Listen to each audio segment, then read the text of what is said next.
get ready with me to not leave my house. Hey there poetry pals, welcome back to another video. It's been a minute. Today we're going to do something a little bit different. I'm going to do my makeup and we're going to chat. It's going to be like a little get ready with me catch-up-y thing. Hi, by the way, my name's Josie. I'm a poet and a freelance creative, and I make videos on YouTube about all things poetry and book nerdery and stuff like that. So basically, I got diagnosed with ME/CFS, and I'll be honest with you, I still don't know how to pronounce what ME stands for. Myalgic encephalomyelitis. They reckon I got it as like a post-viral thing, which is pretty common. I got it from when I caught COVID, which was back in February. My book launch happened literally like I started testing negative like a few days before my book launch. So that's how long ago it was. So yeah, by the way, buy my book if you want, whatever. What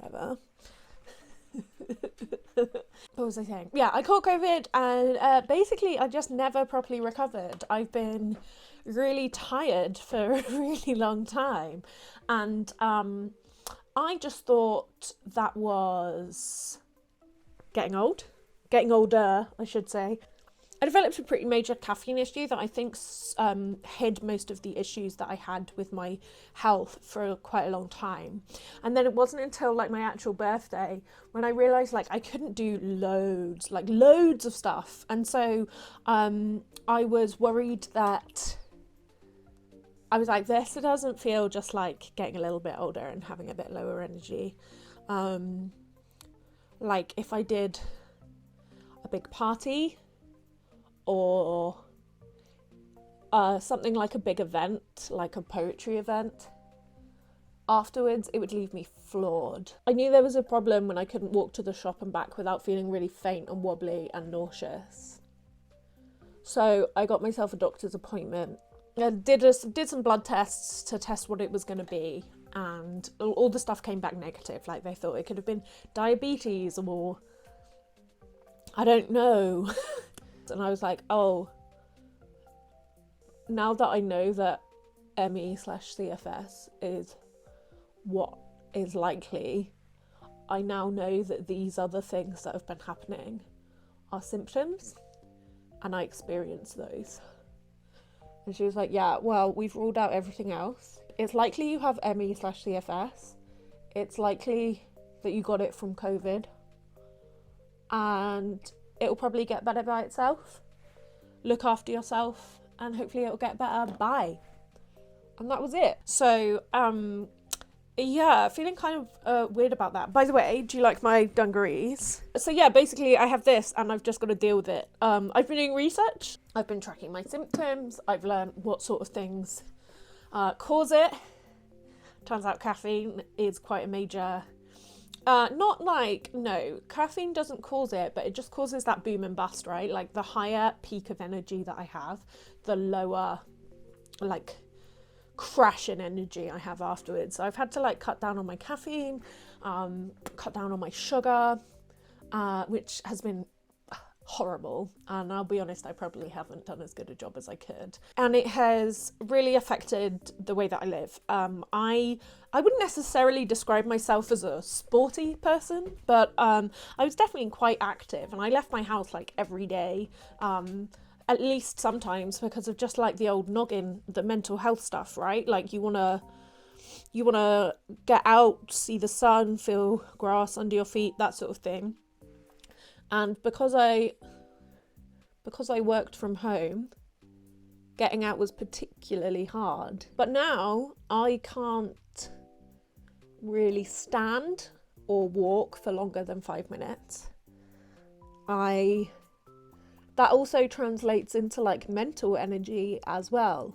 And so this is where sort of YouTube comes in, or doesn't, as the case may be. Basically, like, I had loads of videos planned up until summer, and then my plan was to do a new content plan and like really get involved. But this diagnosis sort of like, it really changed things. And it's also just so happens to happen at a time when I got a bunch of new clients. So if you don't know, yeah, I'm freelance. I'm not big enough on YouTube for that to entirely pay the bills. By the way, subscribe if you want. Yeah, I'm not big enough on YouTube for YouTube to be my entire income. So I actually am a social media manager. I work with arts organisations generally. Like small arts organisations, definitely on a project by project based thing. And I run their social media and digital marketing for them. And basically, in the summer, I got a bunch of new clients. I'm actually at the point now where I'm working like 5 days a week. I've got loads of clients and work, and that's really cool. But what it does mean is I have less time for this. Like I have less time for YouTube. Couple that with the CFS, right? I don't have the energy to make YouTube videos on top of the workload I already have. So why am I back? Well, I love doing this. I love doing YouTube and making content about poetry for you and doing tutorials and stuff like that. And I don't want to let it go. I don't want to let my channel, you know, just become a little archive. The fact is that my channel's actually grown in the space since I've stopped uploading. And the reason for that is because, not to toot my own horn, but I've made some really good and useful videos for people. Like I make really good YouTube videos about stuff, about poetry and how to write it and how to read it and stuff like that, that people find really useful. Not to mention, I made one video about naturism, which is embarrassingly popular, if I'm honest. I wish that one was less popular, but you can't look a gift horse in the mouth. Sometimes you've got to just roll with it. So I'm back, but with some caveats. I'm not going to be uploading weekly. I'm going to take more time on my videos. Like, maintaining weekly uploads was really tough and stressful. And one of the things that triggers bad episodes of my chronic fatigue is stress and high cortisol levels. So I'm almost treating this like burnout recovery. I'll be honest with you. We're going to be treating me like a little delicate flower. But also, one of the cool things is that I've built up a reputation in the UK poetry scene as someone who reviews books, because I do book reviews on my channel, and that has been awesome, and I love that. And I actually have some books to review. People have sent me their books. My next few videos are going to be some book reviews, and then I'm also going to be doing some more poetry writing tutorials. So basically I'm trying, right? Like I'm just going to try my best. I'm going to do more videos again. I really enjoy making videos. I really enjoy talking with you guys. Yes. Okay, now all I've got to do is just do this on the other eye. Okay, they're completely different shapes. I could have sworn I was making the same shape. So they look the same when my eyes are open and I look straight ahead. And then we're just gonna bring this bit up slightly to match it. And then we're gonna call it a day. Yeah, that'll do. I know they don't match. It's okay. Sometimes when you're getting ready to not leave the house, things don't have to match. You didn't come here for a makeup tutorial, okay? At least I hope you didn't. I've noticed I've started getting some fine lines and some wrinkles, which is pretty cool. I quite like them actually. A little bit of, I'll admit it's made my eyeliner challenging, but that's okay. So I guess I want to talk a little bit more about CFS and what that is like for me. I have quite a few friends who have approached me since I posted about it online to say that I had it, and they've come out and said, oh yeah, I have it. And none of our experiences are exactly alike. There are elements of each person's experiences that I feel that I recognise and that, you know, chimes familiar with me. But no one's experiences are the exact same as mine. And I think that's what I want to say. If like there are people watching this who don't have CFS, like there's not a uniform thing. There's not one way that this goes. So my experiences aren't going to be the same as your friend. And anyone watching this who does have CFS, I guess like what I'm trying to say is I don't have all the answers. I only got diagnosed 3 months ago, and I've only had this condition for I guess 7 months now. So this is all relatively new to me. I like this is how new it is to me. I still live in hope that I can recover. And you can recover from this. You can recover from the post-viral fatigue, or you don't. Some people don't. Some people will live with chronic fatigue for the rest of their lives. And I think one of the things that I really struggle with is that not knowing. And the fact that I've always had faith in doctors. And maybe that's because I'm a white woman in the UK. I have privilege that means I have never had to doubt doctors. Other than in the last year. Because I've always felt very believed by doctors.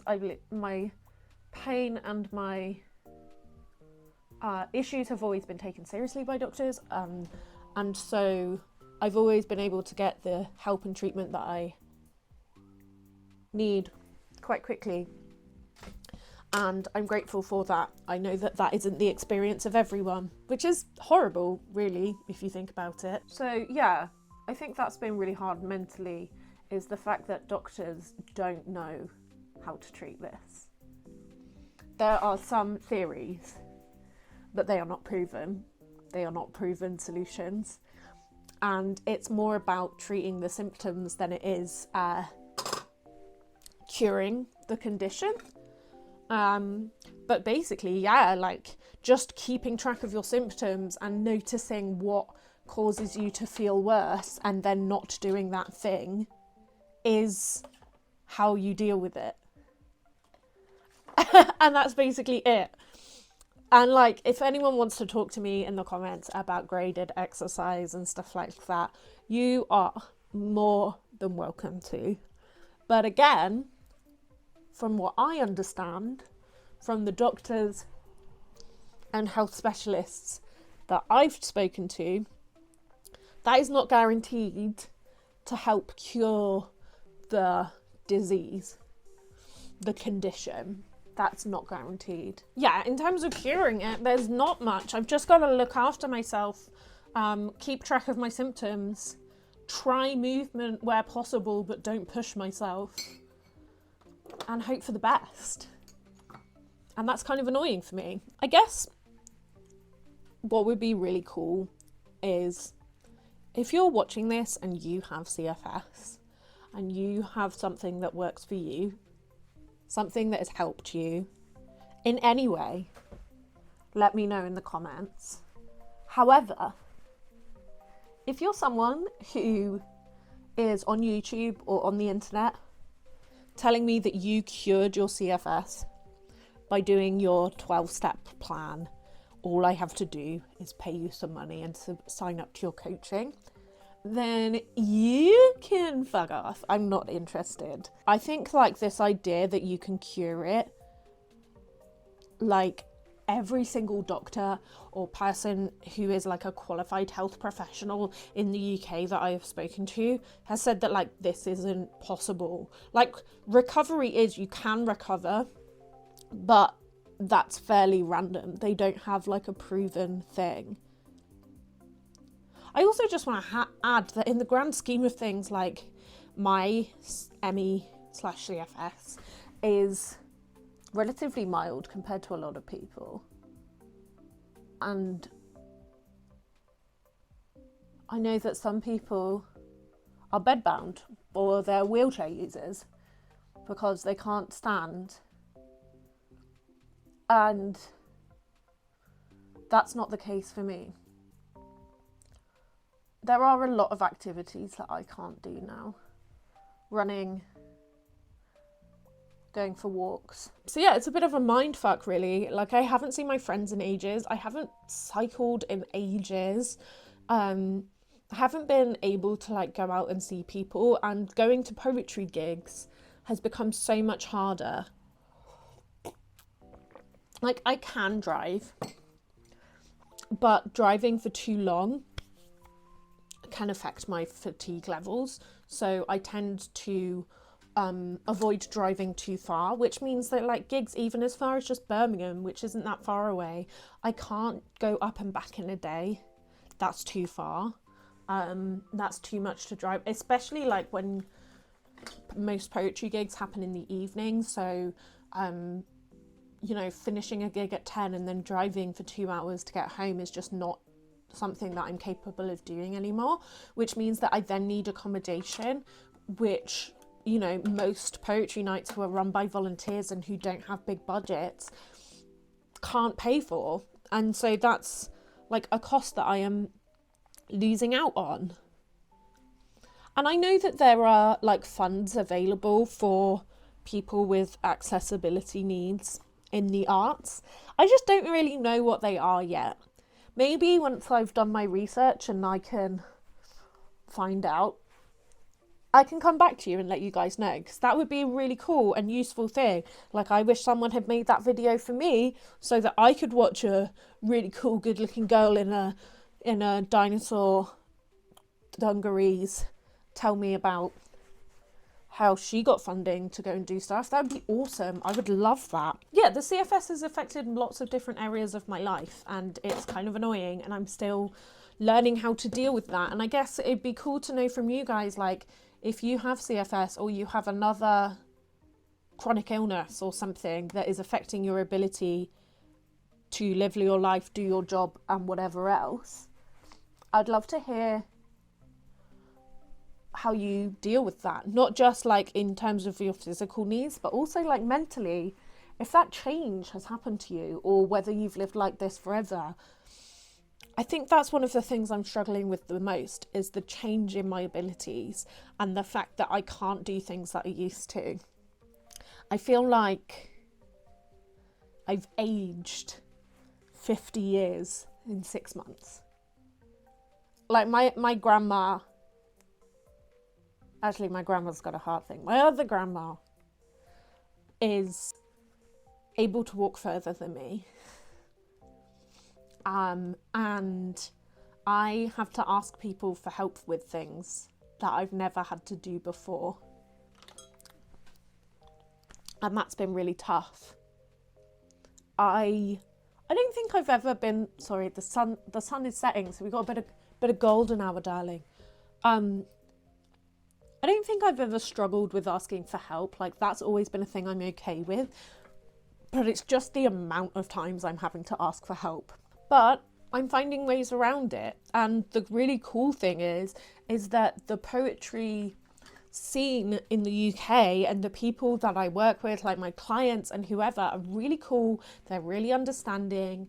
And like, when you ask for help for access needs, they come through. So, for example, I've got a really cool gig coming up in January. I'm not sure they've announced it yet, so I'm not going to give away too many details. It's Wordarium in Lancaster. I'll be running a writing workshop which will include how to write a poem and how to give feedback on poems, which is a really underutilised skill. And I will also be performing at Wordarium on the Wednesday night, which would be Wednesday the 24th of January. So if you live in the northeast of England, come through. It would be lovely to see you. Yeah, shout out to Wordarium. Okay, back to the video. But I've got a really cool gig in January coming up, and we had a meeting about it. There's budget for accommodation, there's budget for my travel. This is because they got Arts Council funding, guys, because unfortunately a lot of poetry events, especially new ones, they don't have the funds to back that up and just have that money themselves. But there's money for my accommodation, there's money for my travel. They're paying me a very decent wage, but also included in that is when they send over the contracts, I'll have the opportunity to write down my access needs and they will give it to me. For example, sitting down as much as possible. When I perform on stage, sometimes I like to have a chair there. Personally, I prefer to perform standing up, but if that option is not available to me, if my energy is flagging, then I would rather perform sitting down than not be able to perform at all. When I'm sat down, it's almost like, I don't know if it's a circulation thing, I really don't understand how it works, but like when I'm sat down, I'm able to like think better. I'm able to perform better. If I'm stood up and I start feeling woozy, then I can you can tell I'm tired. It's getting towards the end of the day. I'm struggling with my sentences. But yeah, I guess what's happening to me right now can happen to me on stage, where I lose my sentences, I forget words for stuff. It can be really hard. Like brain fog is definitely something that I experience. I'm lucky enough to work by myself, so I can define my own working hours. So what I tend to do is like work in the mornings, because when it gets to like mid to late afternoon, like it is now, I start to like drop in energy and not being able to function as well. And that makes it really difficult for me to get work done. Like even if I'm like lying in bed, it can be really difficult. So yeah, I have to be really conscious about the way I work, and being freelance is really helpful with that, which I'm grateful for. I'm not sure I could like commute and work. So working from home and working for myself is great. We're coming to the end of the video now, and I would just love it if you could subscribe or check out my other videos. YouTube doesn't make up all of my income, but it does make some of it. So going and watching all of my videos is really helpful. And the more popular I get on YouTube, the less I have to take on other clients' work. Which means that I would actually be able to pay myself for my time making YouTube videos, which I don't right now. And it would be really cool if I could do that, because then I'd have to take on less managing other people's work. That's not the right colour. It looks so different in the palette to how it does on my face. Still a cute colour though. I know you can still see all my spots. I don't care. Or at least I'm going to pretend I don't care. Final touches, people. Final touches. If you have any advice for me, or advice for anyone else that you would like to share in the comments, please do. If you don't have a chronic illness and you want to try and give me advice, unless you're a qualified health professional, you can fuck off. I don't want it. But thank you though. You can keep those opinions. But yeah, to any of my other chronically ill girlies, and I just mean that in the most gender neutral sense possible. So, for all of my chronically ill girlies, Like, what do you do? How do you keep yourself okay? And before anyone recommends therapy to me, I'm on it. Like, I've got a really cool therapist and we're like working through stuff together. And what's awesome is she really helps me with my self-esteem and body image stuff.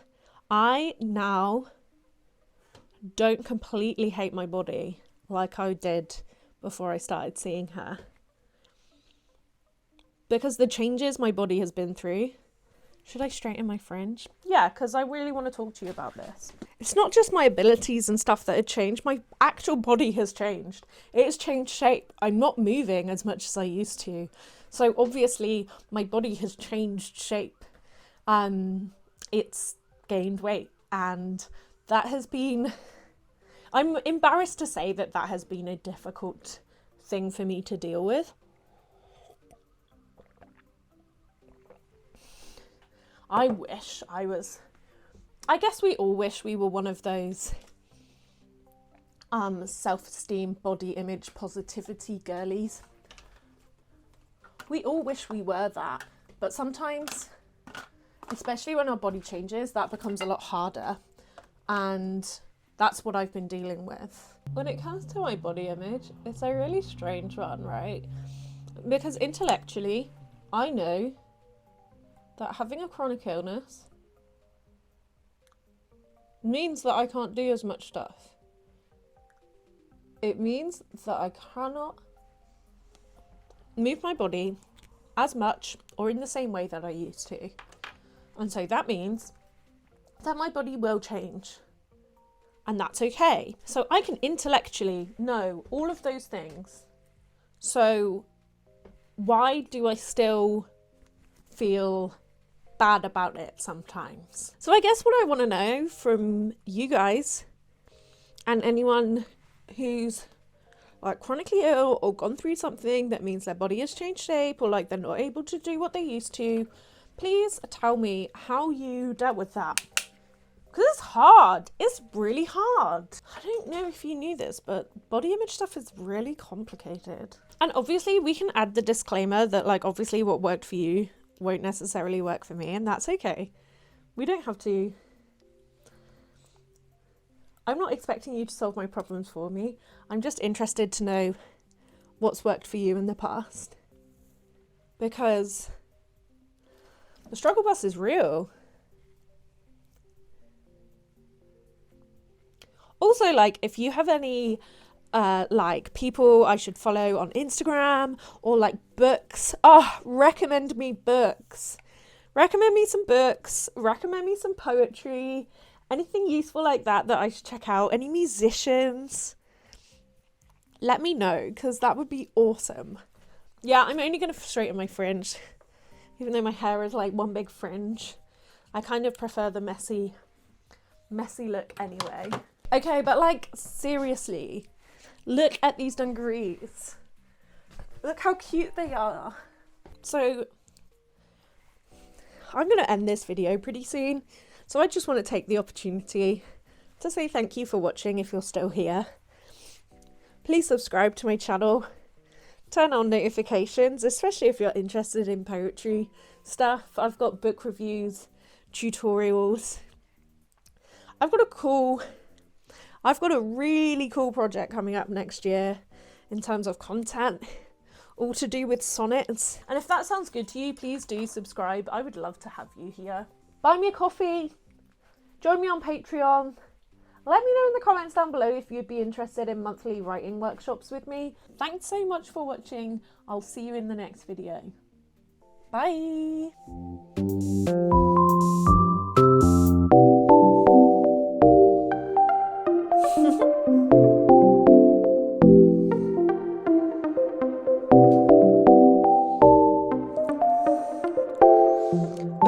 Okay.